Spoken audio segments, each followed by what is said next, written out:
Have you ever climbed a mountain? It's beautiful, isn't it? The air gets thinner, the trees get smaller, and the view gets grander. You look around and you think, I'm on top of the world. Well, What if I told you there's a mountain that burned but wasn't consumed? That's exactly what happened to a mountain in the Old Testament. No. And when you read about it, you have to wonder why. In today's passage from Hebrews chapter 12, verses 18 to 21, we read about this mountain. And before we get to the why, let's set the scene. Imagine you're there. What would you see? What would you hear? What would you feel? See the fire? Hear the thunder? Feel the trembling? Verse 18 says Mount Sinai was enveloped in smoke. There was a fire at its base. And as Moses stood there, he was afraid. In fact, so afraid that verse 21 says his face trembled. But why? Why was Moses so afraid? To answer that question, we need to go back to the very first time that Moses climbed this mountain. It's the third day of his trek with Israel after they left Egypt.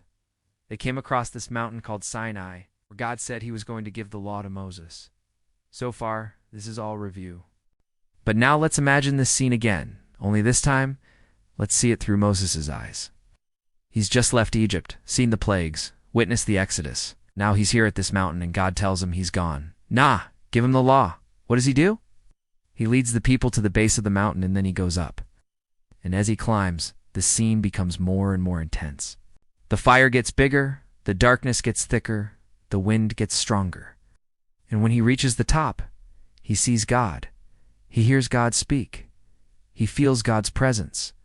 So to answer our question, Moses wasn't afraid because he was about to be destroyed. He was afraid because he was about to meet with God. He was afraid because of who God was and what God could do. You see, God was setting the stage for covenant, not chaos. God wasn't there to burn up the mountain. He was there to burn within it.